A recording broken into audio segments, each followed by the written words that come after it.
എല്ലാവർക്കും നമസ്കാരം. ഇന്ന് നമ്മൾ ഷെയർ ചെയ്യുന്നത് ബിരിയാണിയുടെ നെയ്ച്ചോറിൻ്റെയൊക്കെ കൂടെ സൈഡായിട്ട് കഴിക്കാൻ പറ്റുന്ന ഡേറ്റ്സ് ഈന്തപ്പഴം ചമ്മന്തി അല്ലെങ്കിൽ ഈന്തപ്പഴം പിക്കിളാണ്. ഇതിലേക്ക് ആവശ്യമായിട്ടുള്ളത് ഒരു 20 ഈന്തപ്പഴം അല്ലെങ്കിൽ ഒരു കപ്പ് ഈന്തപ്പഴം കുരു കളഞ്ഞ് എടുത്ത് വയ്ക്കാം. 10 കാശ്മീരി വറ്റൽമുളക് എടുക്കാം. എരിവുള്ള മുളകാണെങ്കിൽ ഒരു 5 എണ്ണം എടുത്താൽ മതി. ഒരു ചട്ടി ചൂടാക്കി അതിലേക്ക് 2 ടേബിൾ സ്പൂൺ വെളിച്ചെണ്ണ ഒഴിച്ചു കൊടുക്കാം. വെളിച്ചെണ്ണ നന്നായി ചൂടാകുമ്പോൾ 1 ടീസ്പൂൺ കടുക് പൊട്ടിക്കാം. കടുക് നന്നായി പൊട്ടിയതിന് ശേഷം തീ ഒന്ന് കുറച്ച് വയ്ക്കാം. ഒരു തണ്ട് കറിവേപ്പില ചേർക്കാം. മുളക് ചേർത്ത് കൊടുക്കാം.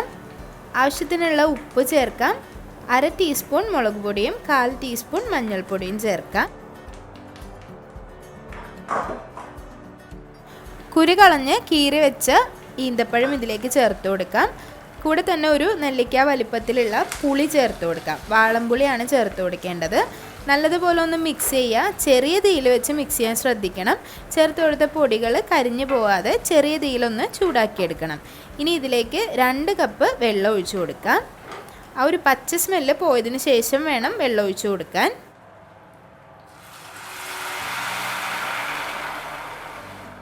ഈ ഒരു വെള്ളത്തിൽ നന്നായി തിളച്ച് ഈന്തപ്പഴം എല്ലാം നല്ല സോഫ്റ്റായി ഉടഞ്ഞു വരും. അതുപോലെ പുളിയും മുളകും എല്ലാം വെന്ത് നല്ല സോഫ്റ്റായി വരും. നല്ല ടേസ്റ്റിയാണ് സൈഡ് ഡിഷായിട്ട് റൈസിൻ്റെ കൂടെ കഴിക്കാനായിട്ട്.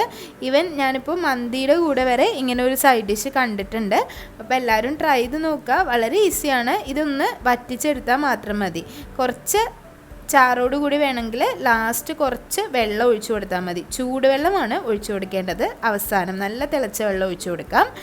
ഇതൊരു എയർ ടൈറ്റ് ആയിട്ടുള്ള കണ്ടെയ്നറിലാക്കി ഫ്രിഡ്ജിൽ നമുക്ക് സൂക്ഷിക്കാം. അറൗണ്ട് ഒരു 2 വീക്സ് വരെയൊക്കെ കേടാവാതിരിക്കും.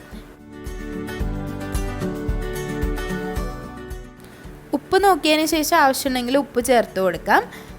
ഈ ഒരു റെസിപ്പി എല്ലാവർക്കും ഇഷ്ടമായെന്ന് വിചാരിക്കുന്നു. വീഡിയോസൊക്കെ ഇഷ്ടമാവുന്നുണ്ടെങ്കിൽ ലൈക്ക് ചെയ്യുക, ഷെയർ ചെയ്യുക, സബ്സ്ക്രൈബ് ചെയ്യുക. അതുപോലെ നിങ്ങളുടെ ഫ്രണ്ട്സിനും ഫാമിലിക്കും ഈ ഒരു വീഡിയോ ഷെയർ ചെയ്ത് കൊടുക്കുക. പിന്നെയും നല്ല നല്ല റെസിപ്പികളായിട്ട് വരുന്നതായിരിക്കും. അതുവരേക്കും താങ്ക്